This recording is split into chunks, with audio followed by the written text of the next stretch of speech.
Welcome to this podcast produced for Business Lincolnshire as part of the Fit for Business programme. I'm Guy Lewis and we're joined today by Anna Maxwell from C2 Safety. Hi Anna, how are you? I'm good, thank you. And you, Guy? Yeah, very, very good. So what's been on your mind of some of your businesses this week? Oh, trying to get people to get to grips with health and safety as to why they've got to do it. Oh, so general health and safety. Yeah, that sort of, okay. Yeah, it's people's attitude towards it, actually, more than anything. There can be, people go, I don't want to do health and safety, it's going to cost me time and money, and they... So a bit negative. It is, yeah. I think people have got a perception about it because of what we see in the press about, can't play conkers anymore in the school playground, or you can't have hanging baskets hanging down because people walk into them and such like. So, yeah, I think health and safety sometimes gets a bit of a bad rap.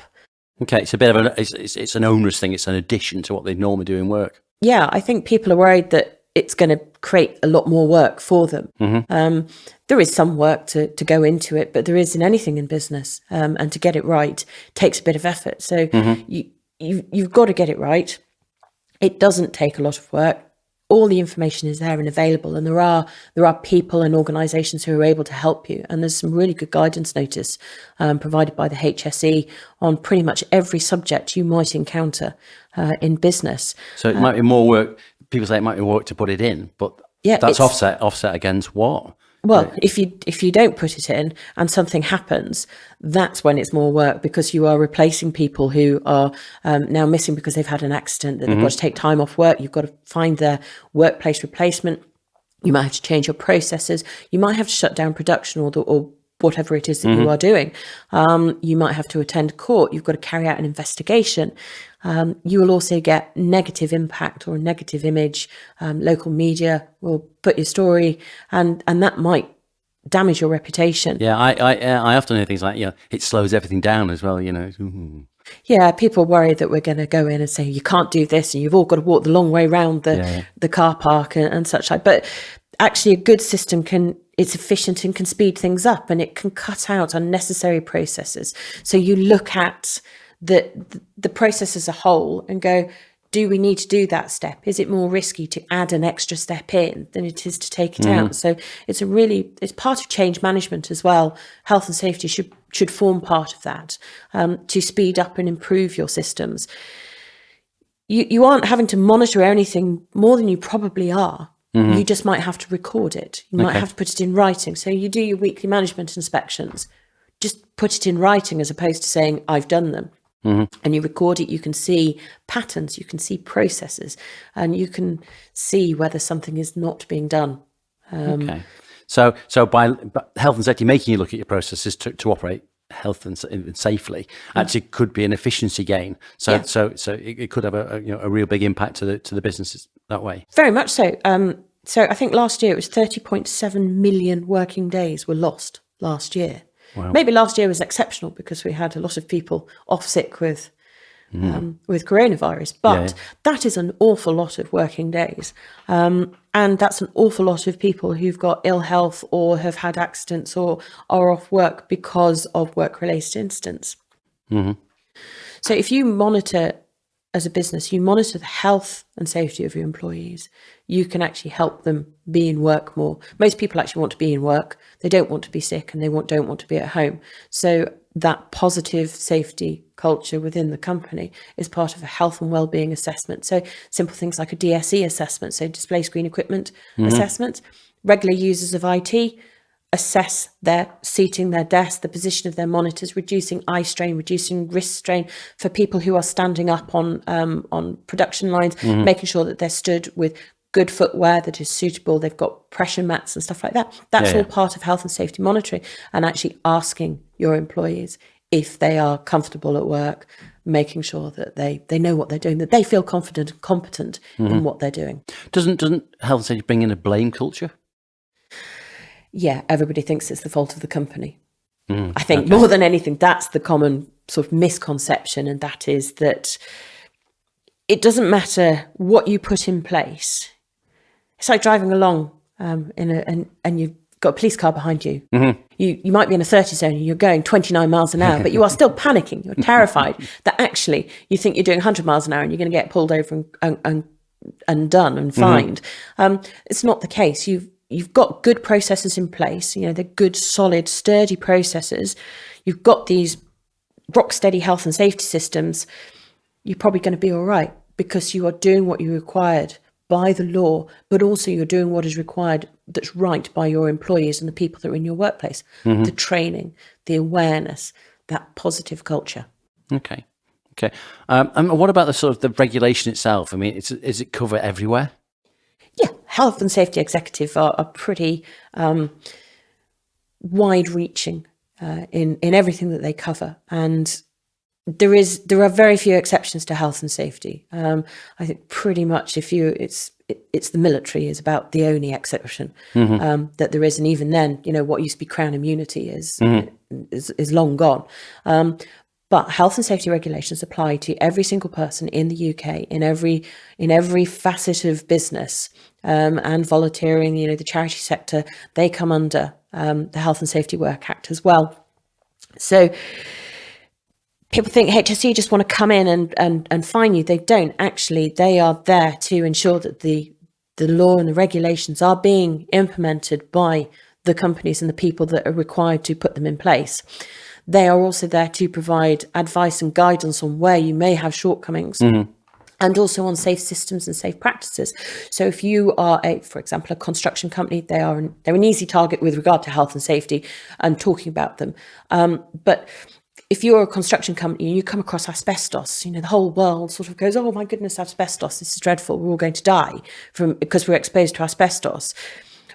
HSE provides free guidance notes on how to manage asbestos and how to work safely with it and the small tasks that you can do as a competent person. And that competency is that you have read and understood the guidance, the codes of practice, the regulations, the industry standard, the manufacturer's instructions. Okay. It's all there so you can be that competent person. So, what if it's all a bit too much? What if it's all a bit too, let's say that competent person, can you get help from outside to manage this for you? Absolutely. There are health and safety consultancies. There are your bank might have health and safety provision. Your insurers may have health and safety provision. Lots of people are subject matter experts, and you can usually phone them up and ask them for guidance and advice, and they will be happy to help out. You don't need expensive systems in place, but actually it's easier to go to somebody who can give you some guidance and some helpline, some help. A lot of district councils have business departments, and they will be able to offer some form of signposting for health and safety. So like your Chamber of Commerce, that sort of stuff? Yeah, very Or much even your so. trade associations? Federations, small budgets, they all have resources that are available. If you use business support providers, they will often have health and safety. They can provide you with templates.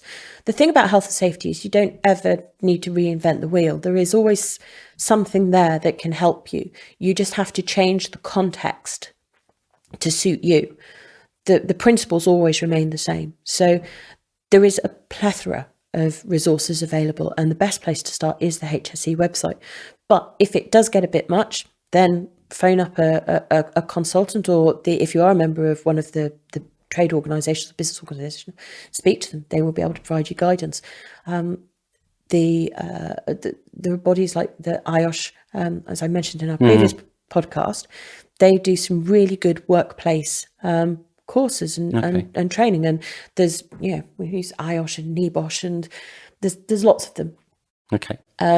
And a lot of people who are doing trade qualifications and city and guilds and MVQs now, they include health and safety within the qualifications, which is very much, it's starting to change the culture.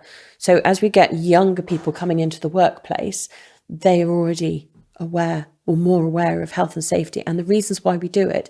And so they don't fight it. Sometimes we find that. Okay. So plenty of places to get information from, including the health and safety, but all the trades, etc. And what about this attitude? Well, nothing's happened yet. There's nothing wrong with what I do, so I'm fine. This is the sort of reactive versus proactive. And if somebody has an accident, people then react and they suddenly go, oh God, I need health and safety. But by that point, it's possibly too late because they are now facing a claim for compensation for an injury and they can't produce the safe systems of work. They don't have the policy in place. They don't have evidence that they've done a workplace induction. They can't show that they have tried to mitigate the risk or reduce the risk by giving adequate information to the person that had the accident. That leaves them really wide open for claims and for prosecution. So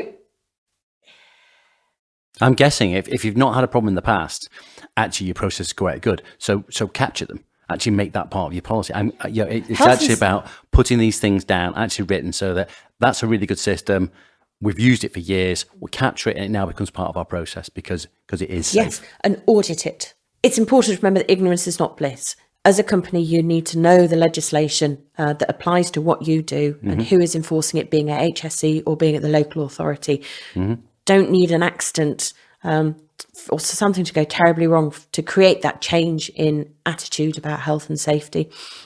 You need to keep proactive, keep up to date with legislation, and make sure that you've got the policies in place, that you've got the records in place, that you've got that auditing in place. And that is what keeps you safe in the long run.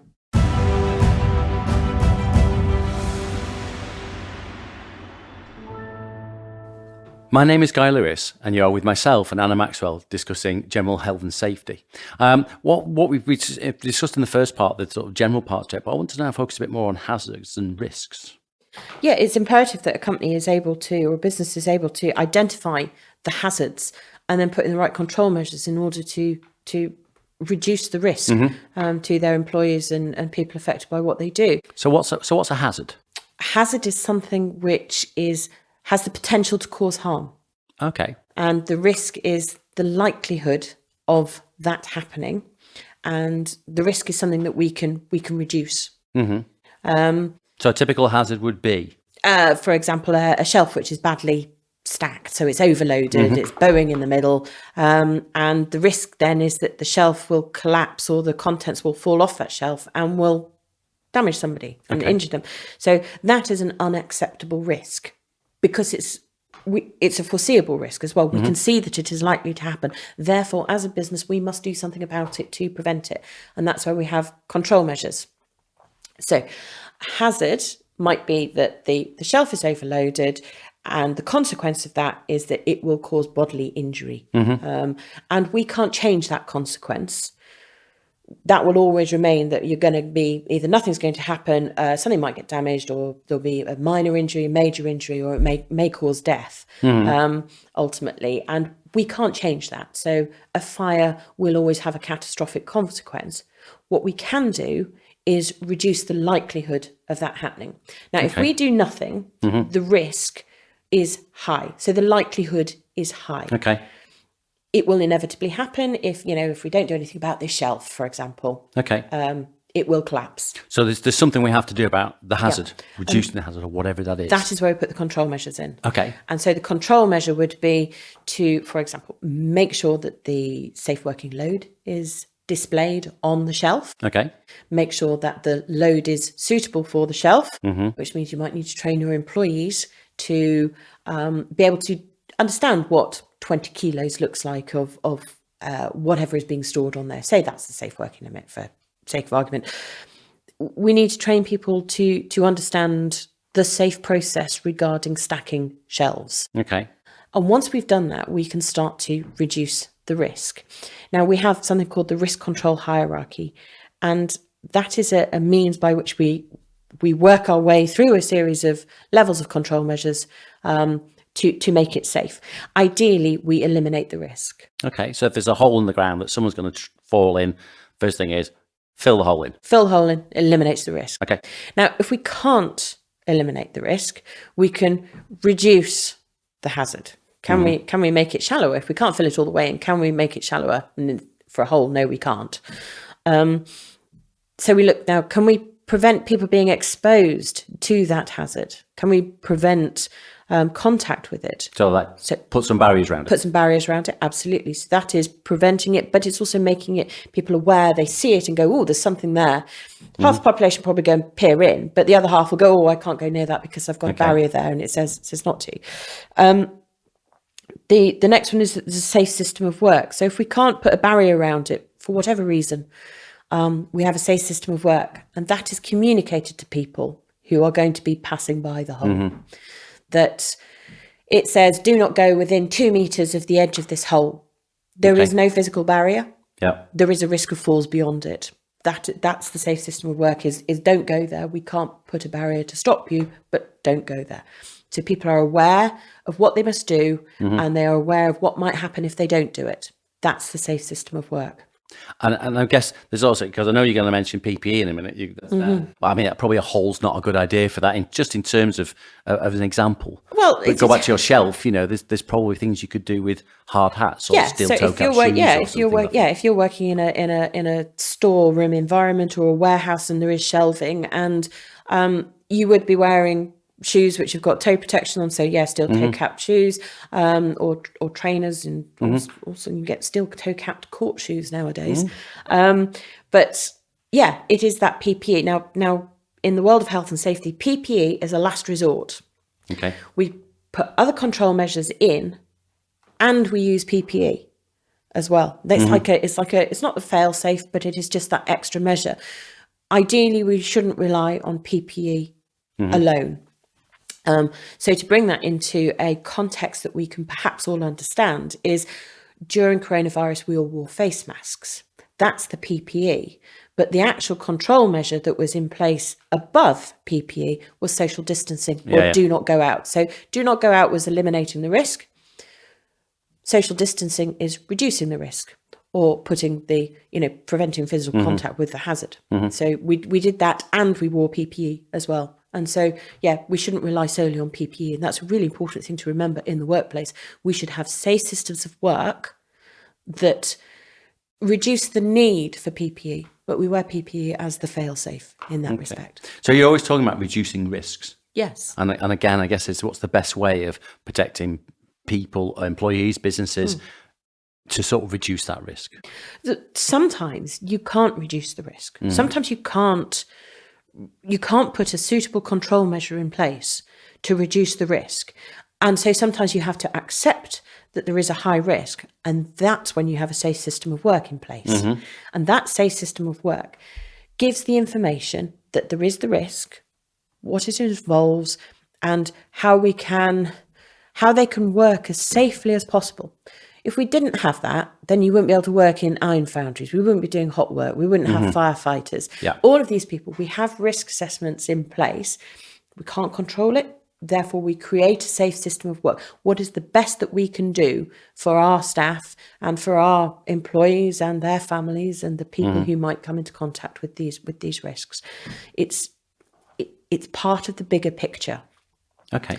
But we want to put in control measures wherever possible. With regard to what risks we need to identify, it is a foreseeable risk. And what we do to deal with it must be reasonably practicable. And they are two key phrases, again, when we're looking at risk. So foreseeable risk is that there is something different that we need to be aware of that might cause an injury. If we go to, if you're walking into a shop, and it is an old shop, you step up off the pavement onto like a porch area and then in through the door. We would naturally expect there to be a step there, because that's how our buildings are built. That's how our storefronts are built. It doesn't come as a surprise to us that there is a step up into sort of normal. Yeah, it's totally normal because of how we live and how we design our buildings, or how we used to design our buildings. If that step was warped, bent, worn away, or was very low or very high, or was known to get slippery, then that becomes a foreseeable risk, that there's something different. So we've got to do something about it. Now, we can't necessarily change a piece of stone that's been there, a doorstep that's been there for 200 years and is a foundation part of the building. So we can put a sign up, and that sign is advising people that there is a risk, that there is a weird step. It is high, it is low, slippery when wet, all of those sorts of things. That's your control measure for that step. So it's foreseeable that somebody might trip on that step that is not as we would expect it to be. It is reasonably practicable that you put a sign up because you cannot change the step. Okay. Does that make sense? It does, yeah. And is that a legal requirement? To review the foreseeable risk and to Yeah. have a control measure? Yes, absolutely. Okay. Because there is a foreseeable risk and there is a chance that somebody could be taken by surprise and therefore have an accident. And putting that sign up is the communication of that. Yes. And that actually, Absolutely. That is the safe system of work. Okay. So what would be a particular sort of a typical process for putting your control measures in? So identify the hazards is Okay. the first one. So do you have people working at height? Do you have people working in hot or cold environments? Are they working outside? Are they working in a noisy environment? Are they standing up all day? Are they exposed to anything that might cause a health issue? So we've identified the hazard. Then we look at who might be harmed and how. And that is the hazardous event. Okay. So is it employees? Is it employees and contractors? Is it volunteers? Is it members of the public? Anybody? Just who? Who is it going to be, regardless of whether you employ them? Who's it going to come across? Who's going to come across it? If you're working in a warehouse, it is probably only going to be employees because the public is not going to walk through. If you are running a stall for a charity, for example, and you are, in a shopping precinct, actually you're looking at the members of the public and third parties who you've got no control over, but they may be affected by what you're doing. So you have to look at them. If you've got a bubble machine and it's there and it's going out into the public area and they're walking past, it might be slippery. Could it affect members of the public, for example? Then you need to evaluate the risk and decide on the precautions. So we score it. And we score it based on likelihood likelihood multiplied by consequence. So you give each one a figure. We use 1 to 5. So 1 being the lowest level of consequence, which is it's not going to cause any problems. 3 to 5, which is catastrophic. And then for likelihood, it's how often is it going to happen if we don't do anything or if we leave it be.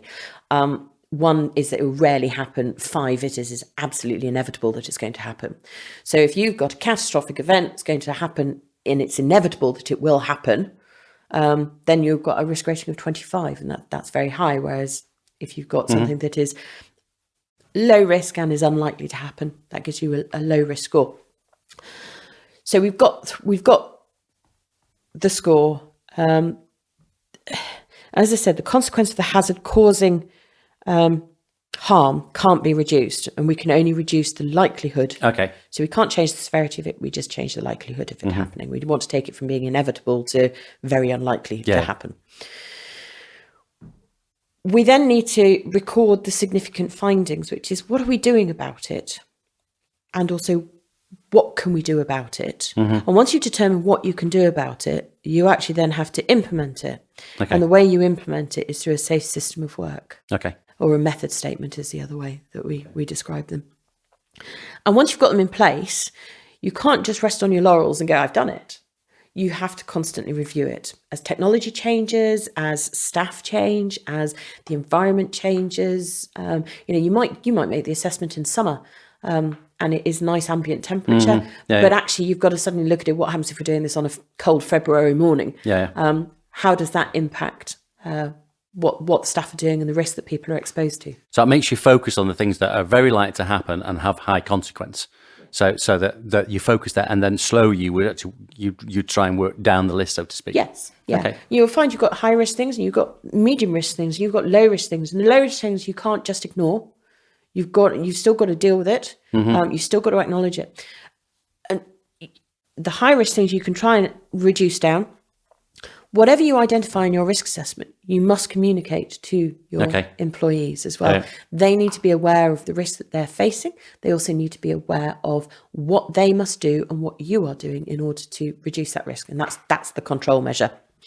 So the law requires the risk to be reduced as far as reasonably practicable.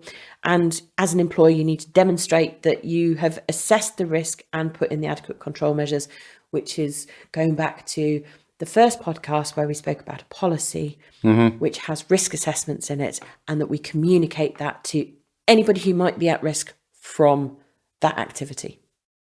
So it all kind of goes full circle. Excellent. I've learned a lot today. Thanks very much for today, and I look forward to our next chat. All right. Thank you. You've been listening to a Business Lincolnshire podcast. Look out for the next episode. If you're listening on the Business Lincolnshire YouTube channel, don't forget to give us a thumbs up or subscribe down below. If you're on your favourite podcast platform, then remember to follow the show. More information at businesslincolnshire.com.